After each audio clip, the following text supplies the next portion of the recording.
Hello, my fellow Alphans, which in this case is a reference to Alpha Flight and not to Space 1999. Welcome to Alpha Flight Monday, Alpha Flight number 5, on our journey to reading through, at a minimum, all of John Byrne's original run on Alpha Flight. And we'll probably go a little further. So in issue number 5, I guess I should be showing the cover, huh? Not the front page. Not yet. Alpha Flight. And now, Puck. And if you notice, Puck, yep, those little letters, they're hairy. Because Puck's hairy. Okay. Our story today, What Fools These Mortals Be. A Stanley presentation. John Byrne, creator. Tom Orzechowski, letterer. Andy Yankus, colorist. Denny O'Neil, editor. And Jim Shooter, American. So, if you're joining in here and you've never read through these before, let's see if we can get a little more light on the subject.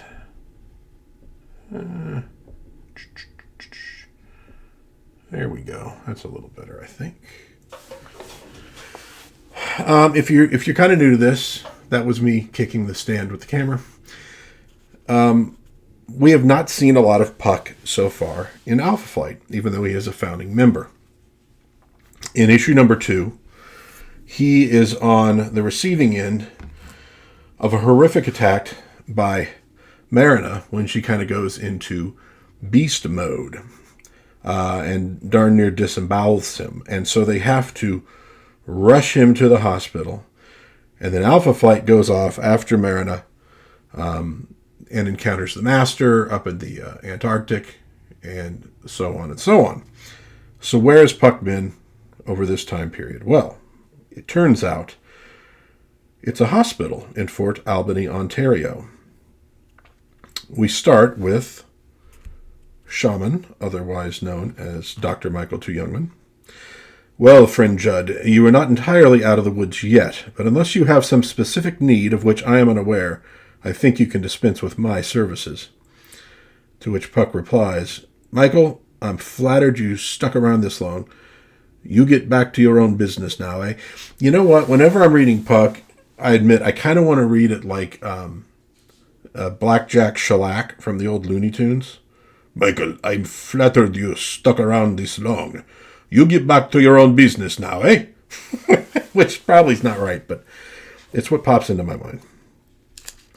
I've got a team of some of the best docs in Canada watching over me, and the hospital full of nurses feeding me, bathing me, and all falling victim to my irresistible charms. What more could any man ask, eh? What more indeed.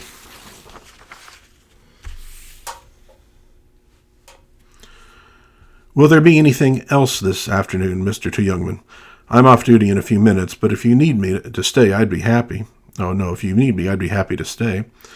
Thank you very much, Nurse Cambridge, but I think that will be all for now. Thank you again for all your time and assistance. Oh, he's just about the most adorable thing I've ever seen, but what I want to know is, who is he that he rates Michael II Youngman? I'm not sure. It was some government types that brought him in. Wait, here comes the Lady of the Hour, Margaret. Afternoon, girls. Well, what's the word, Maggie? Have you figured out why Dr. II Youngman is looking after Mr. Judd? I don't think it really matters to you. I just want a 6-pack of Judds to take home with me. Whoa! Spicy. He is a charmer, all right. He talks like a barroom brawler, but he's reading Shakespeare. All I know is if somebody had told me in nursing school that I'd be swapping bedpans with Michael II Youngman, well, I'd just about have died on the spot. So we get a good sense there of Shaman's, the high regard he's held in the medical profession in Canada. He's not, obviously they don't know he's Shaman, but he's a very accomplished man outside of the whole superheroing. So meanwhile, now that the nurse is gone, you're sure there's nothing more I can do for you, Jed? I speak now not as your doctor, but as Shaman. I don't think so, Michael. Sometimes the pain gets pretty bad, but I just focus past it. I do wonder how the other patients manage, though. You shouldn't be experiencing excessive pain at this point, Judd. You're on the maximum allowable dosage of pain-killing drugs. Perhaps I should stay a while longer, in case there are unexpected complications. No, Michael, I'll be fine. Pain and I are old friends, eh? It goes hand in hand with being built like I am. If I need you, I can always use the Alpha Flight call signal to tie into the comm link. All right, so here's our setup. Judd's in the hospital. He's, feeling a little bit of pain, but not too bad. Shaman is worried about him, but not too worried. The nurses all think that he's adorable. It's time for his bath time. But hours later, it's nighttime, and you can see from the smile of getting a sponge bath to the pain that he's feeling. I've put up with a lot in my life, but I've never had to get over being nearly disemboweled before. And that was issue number 2. I can't focus past it this time. Got to call a nurse, get a shot. But agonizing minutes tick terribly by, and no, nurse, better go see what's up. New daggers stab into his abdomen as the little man moves. Kids love Saturdays on ABC. But do they, though? What do we got here? Best of Scooby-Doo is okay. It's good. Little Rascals Richie Rich Show? No. Monchi Cheese? No. Pac-Man? Loved it when Pac-Man Mania was going, but, it's not great. Rubik the Amazing Cube was weird and terrible. The Littles? The Puppies' Further Adventures? No memory of that at all. The new Scooby and Scrappy-Doo. And then the Menudo bits that came on in the middle of stuff. Dude, they featured a lot of clowns. And I was like, what is with all the friggin' clowns?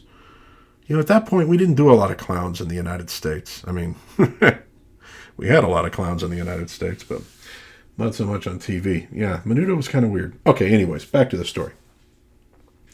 So he's crawling out of bed and making his way down the hall. No one's at the nurse's station. He takes a look in the nurse's lounge, and he sees somebody in the storeroom.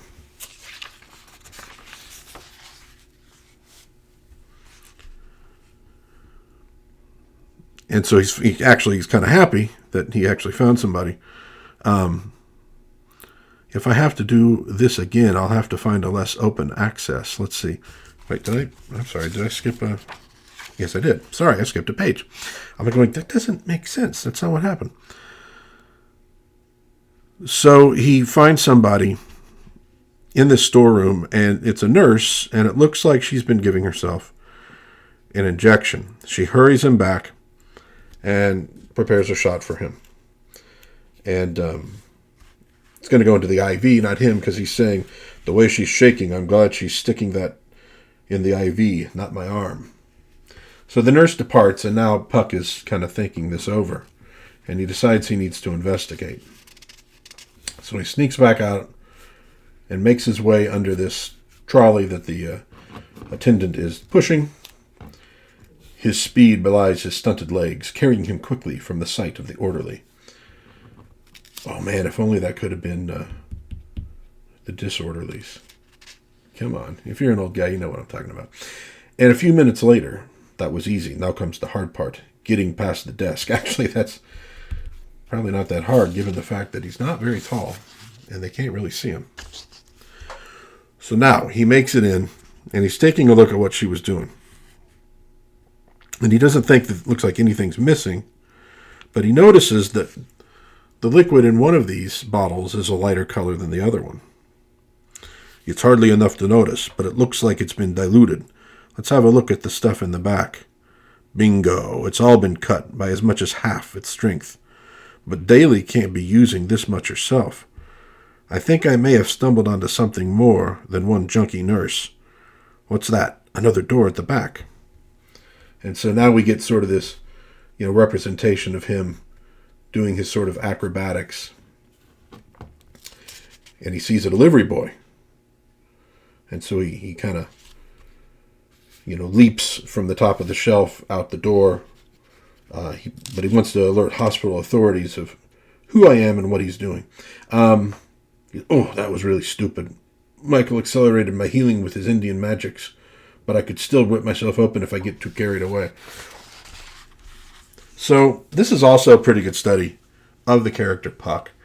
He's recovering, charming guy, but he's also still kind of on the job. He's got that curiosity of what's going on.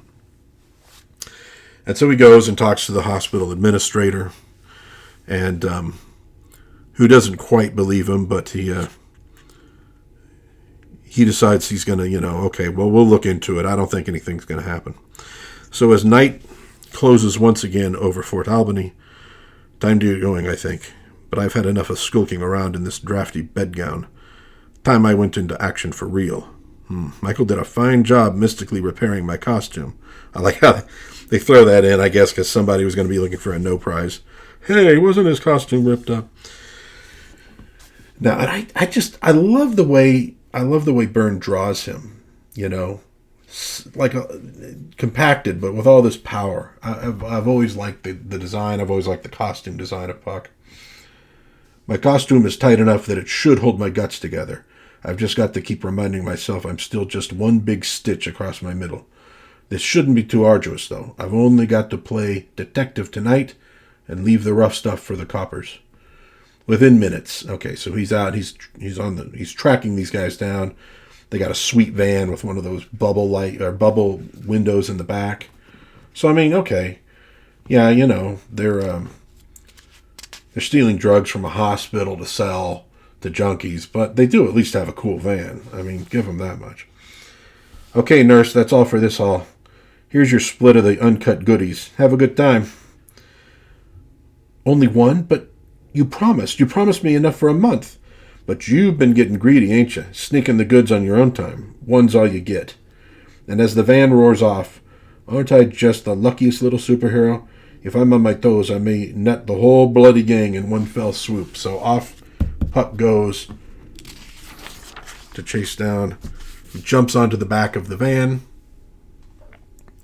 Within minutes, the van has left Fort Albany's city limits behind. So far, so good. Now, if this trip isn't too long, half an hour later, it's kind of off in the wilderness, parks in some sort of a little warehouse, garage, where there's a third man. Now, he's at this point hiding up on top of the van, and everybody's fortunately blind, so they don't see him up there.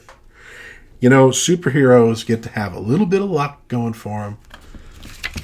Let's see if I can even get this a little closer and get a better look at the page.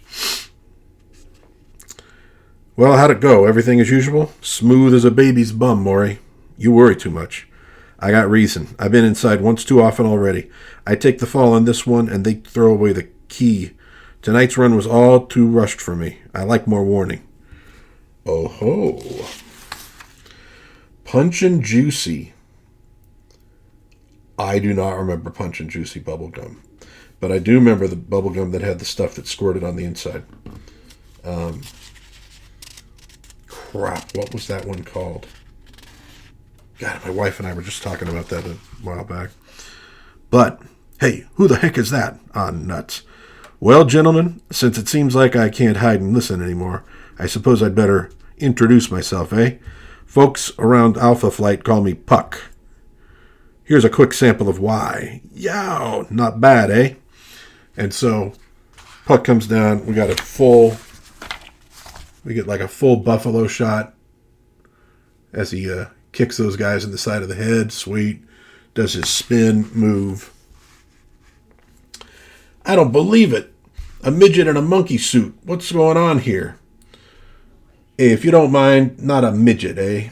First off, we're called little people these days. And second, I'm not a midget, I'm a dwarf. The condition is called achondroplasty. It involves lack of growth in all the long bones, eh? But you probably know that, right? As he's bouncing off the van and kicking the guy in the face. Some great art. Sometimes Byrne could... It seems like he kind of would rush on the faces a little bit, but he's got some great stuff here. But he's also, that's a grimace of pain because, yeah, he knows he's probably ripped something open with that move. NBC Saturday morning. We got the jazz. Okay, so we looked at the other one. What do we got here? The Flintstone Funnies, which, to be honest, weren't. Shirt Tails, Smurfs. Alvin and the Chipmunks, Mr. T, now you're talking, Amazing Spider-Man and the Incredible Hulk, and Thundar the Barbarian. So basically, they don't have the times on, but you could skip the early stuff. Or maybe the early stuff, your sister would watch that stuff and she'd be okay. She got to watch like 2 or 3 in a row of hers. And the afternoon was you. Yeah. So he's got to get to the phone. And you can see he's bleeding. He's in a bad way. And if he could just make it as he's blacking out, and everything goes dark. And we awake next, Mr. Judd. So we got the doctor. I think the doctor's drawn Byrne too. I'm not sure. It looks a little bit like where he's drawn himself. Mr. Judd, there you are. Welcome back to the land of the living. This is Detective Sergeant McNamara. He's been most anxious about your condition. Hiya. Glad to see you made it, Mr. Judd, after the big favor you did us. Favor? Sure. Busting up that dope ring. We've been trying for months to find out where that particular supply was originating. Now, thanks to you, we've got the culprits under wraps. My pleasure, Sergeant, but how in the world did you find me, eh? Yeah, I thought you might not remember. You were in pretty bad shape when we got there, but you'd called us. Guess it was lucky the officer who took the call believed you were with Alpha Flight.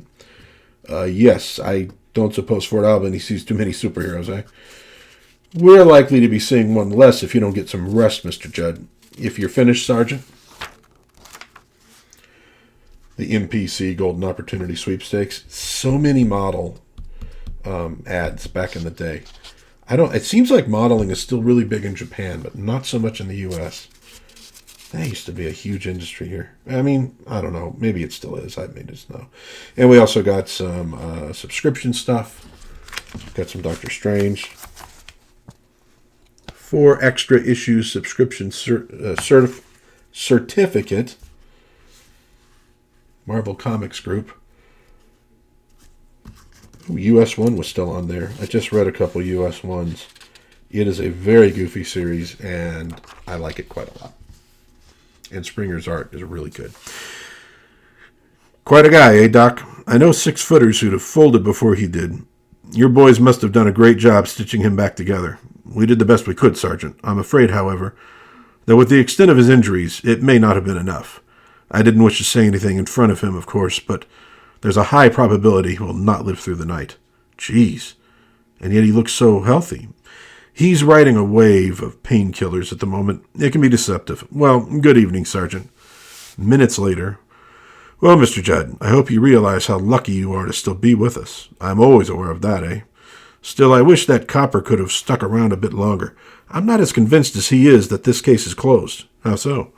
I think there's still someone out there, a top man behind the goons. I see. Well, if you don't mind, I think you should get some sleep now and not worry about it. Maybe. But I've got an awful lot buzzing through my head. I just can't believe poor messed-up Nurse Daly was the mastermind of the ring. She claims to have been just a tool of those thugs, but enough. Let me give you a sedative. More than anything else, you need rest. A long rest. But not quite as long as you're planning, eh? Boom! And he goes insane and he savagely punches the doctor for no reason. Oh, wait a minute. No, not for no reason. You were just a little too clever, Doc. You shouldn't have set your goons up to get me. You shouldn't have set your goons up to get me up like that. I'm real good at this game, eh? And it seemed too convenient I'd catch him the first night I tried. You've gone mad. I don't know what... Spare me the play acting, eh? Let's just have a look at this bottle. Yep, I thought I saw 2 labels. This isn't a sedative. It's insulin. And an overdose of insulin will kill and not show up in the autopsy unless it's specifically looked for. What happened, Doc? Did you get Daly hooked? Or did you catch her at it like I did and decide to use her as a front for your biz?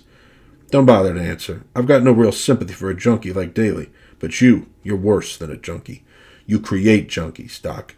That makes you about the lowest slime I can think of, eh? I guess I'd better call the desk and have them send Sergeant McNamara back. Seems like he didn't pick up all the garbage. All right, so we're like in an 80s action show now. And that is the end of Puck's story. So, they're doing these little bits here where you're kind of getting to know the history of the characters. We hadn't seen Puck for a few issues, and so rather than giving a history of him, we are seeing him in sort of solo action. You're seeing the determination, you're seeing his moves, you're seeing that he's not a dumb guy. He's a smart guy. He can solve a crime. He can pick up on things. He's got the intuition. So nice little piece of work on Puck. So continuing the origins of Alpha Flight, Death Watch. 15 years ago, a secret place near the Sarcee Reservation outside Calgary, Alberta. The stench of vast age lies heavy on this place, mingling with the smells of the under-earth. The small fire pit fills the air, choking the lungs. It is oppressively hot here, but the voices that fill this small space are cold. You cannot deny your heritage, son of my son. You are Michael to Youngman. Your path is preordained. No, grandfather, my father may have believed in you and your ancient mumbo-jumbos, but I do not. This is the age of science, grandfather. Every day, great men, great minds, peel back yet another layer of the universe, lay bare another mystery. I am a scientist, a doctor. I have been called the best surgeon in all Canada. I have a wife, a daughter, a thriving practice. Would you ask me to sacrifice all this for something you alone believe? You must, grandson, you must. I am near my end, and the old knowledge must be passed from blood to blood. And my father is dead. I'm sorry, grandfather, but his death freed me of my final bond to you and your old ways. Goodbye, grandfather. Michael! So, Shaman does not begin as a shaman. In fact, he begins as somebody who does not believe in the ways of his people. He's a very modern guy. He is a doctor, a surgeon, and he's basically telling his grandfather, sorry, buddy, ain't happening. I cannot believe he refused you, old father. Does he not know the power he declines? He knows. But the white man's teachings have put clouds upon his wisdom. There is much he must forget before he can remember. But he will come back to my ways, my teachings, though he knows it not. And so, going back to Calgary, a bustling metropolis of 500,000 souls. Not sure what the population is of Calgary these days. Back in the 80s, though, my town, Vegas, was probably not much bigger than that, to be honest. It put on amazing growth. So, I kind of get the small town aspect. It's a small city. Anyways, that is completely neither here nor there. Sorry. So he comes home, greets his daughter, greets his who is that? Oh, that's Heather. Okay, that's Heather. Who was just maybe like I don't know, maybe not quite a teenager at that point. He goes, I'm fine, Daddy. Me and Heather are playing Barbies. Barbie and Ken got married, and they're going to have a baby. Maybe 3. I think I detect the McNeil influence. Hello, Heather. How are you and that ever-expanding family of yours? I'm fine, too, thanks, Dr. Two Youngman. My brothers are okay, and Mom's going to have another baby. She says this one's the last, but she said that last time. Dr. Basaraba called. He'd like you to call back.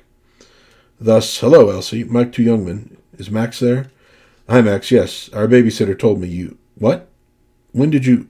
But there have been no... Yes, I'll come right now. Okay, so Heather is babysitting his daughter. There we go. 30 minutes later, at the Chinook Center Medical Building, I'd like to have you admitted to hospital for a few days' tests and observation, Catherine. If you really think that's necessary, Max, Dr. Basaraba, someone to see you. Michael, glad you could make it. It may be more serious than I suspected. Don't play doctor talk with me, Max. What's wrong with my wife? He tells him. He uses precise terminology, words few laymen could understand. He does not skirt the issue, does not attempt to soften the blow. He has too much respect for the younger man to do that. But whatever the words, however the manner, the final result is the same. But there isn't, is there? There's nothing anyone can do. No, I will not accept that. I'm Michael Two Youngman. I'm supposed to be the best doctor in the country. Time I proved it. So, basically, there's nothing that can be done for his wife, who looks like she is going to die. And Shaman is not willing to accept that. And he's going to do everything he can to save her. In the long months that follow, Michael Tu Youngman becomes a man driven by the great black cloud of hopelessness that crowds around closer and closer, blocking almost all the light from his life. He becomes almost a phantom figure, haunting at all hours the halls and labs of Foothills Hospital, never far from his wife or the instruments of his profession. Even those rare occasions that find him at home, find him in his small office, buried in textbooks, searching, ever searching, until, "Daddy, when is Mommy coming home? Sorry to disturb you, Dr. Tu Youngman, but Elizabeth, that's quite all right, Heather. Come in, Princess. I want to go to the hospital and see Mommy again, Daddy. I haven't seen her in such a long time. It's only been a few days since our last visit, honey. You have to understand that Mommy is very sick. She's only seeing her doctors just now. But you're a doctor, Daddy. Aren't you going to make Mommy all better again?" "Oh, yes, honey. I'll make Mommy all better. I promise. I promise." And Heather's thinking, "I hope you can, Doctor. But my mom says Catherine is dying." James Bond 007, role-playing in Her Majesty's Secret Service. I have that game, and we will discuss it on this channel someday. There is nothing to fear in death. Death brings only silence and everlasting peace. But dying can be long and hard. For some, it brings release at last from pain. For others, betrayal. So this is obviously his wife has passed. He and his daughter Heather are there. Others looking on. Probably Heather's parents, who will show up later in the series. "Come on, Princess, I'd better get you." "Don't touch me, liar, liar." "Elizabeth, what in the world?" "Daddy said he'd make Mommy all better. He lied. I hate him. "Oh, Lord, Elizabeth, don't." But the child chooses not to hear. "Let her go, Mike. Claire and me can take care of her until she cries this out. You've got too much else to worry about." "Ramsey, no. You've got 7 kids of your own to worry about, and another on the way, and you've got more grief than one man should have to handle. Heather will love taking care of Elizabeth. You just see to yourself, pal. I thought I read... Well, didn't your grandfather die today, too?" Next issue, Michael Tu Youngman is not Shaman, not yet. And it will be a long, arduous path getting there. The old ways in 30 days. So on the same day, Michael Tu Youngman loses his wife and his grandfather. And the grandfather is important in terms of the story because he had knowledge to pass on to his grandson, but did not pass it on before he died. Question: what do you get when you put together 2 mutants, 1 Norse goddess, and a guy who looks like he fell off an old building? Answer: the Defenders. Well, really, the new Defenders. Join the Angel, the Beast, Valkyrie, and the Gargoyle every month in Defenders by J.M. DeMatteis, Don Perlin, and Kim DeMulder. You won't regret it. And we get a Star Frontiers ad and the Kool-Aid Man video game. I wonder if anybody's ever put that up online to play. When the thirsties are after you, what can you do? Mix up the Kool-Aid drink mix before they get you. Yeah, for you millennials out there, Kool-Aid used to come in little packets. And initially, no sugar in the packet. It was just the flavoring. So you take the, pitcher, and you put in the packet, you put in some sugar, put in some water, stir it up, put it in the fridge for a while to get it cold. It was a very cheap flavored drink. That was the beauty of it. And so we end up with Qbert. Okay, so what do we think of this issue? Well, Puck is like just about my favorite character. One of my favorite Marvel characters. So obviously I liked it a lot. We get to see Puck in action, doing some cool stuff. We get his bizarre hairy logo, which looks like it comes out of like the Freak Brothers or something, but there it is. But I think it was a good issue because he'd been absent, to sort of introduce Puck to the audience, in a better way than he had been up till now. And then I think the story of Michael Tu Youngman and his going from being this man of science into a man of magic is a good one, and it is really important to the Alpha Flight saga. It's not just here's an origin because we need an origin. That will play a huge role in the story moving forward.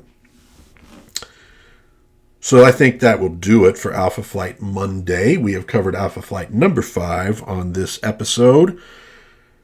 Can you guess what's coming next week? That's right, Alpha Flight number 6, which is actually still in my comic book box. So you're not going to get a preview of the cover this time. Hey, I'm sorry, that's just how it goes. But next time, we're going to get into February with Alpha Flight number 6, and we'll see what John Byrne has in store for the Alphans. In the meantime, if you enjoyed this video, please give it a like. It just takes a couple seconds, and it does great things for getting these videos out to more people. Maybe you think about subscribing, especially if you're enjoying the series on Alpha Flight, and perhaps share with a friend. God bless everybody out there. Please try to be kind to one another, and try to have a little bit of fun, maybe with good old Alpha Flight. I will see you next time in Dad's Den of Pop Culture. Bye-bye.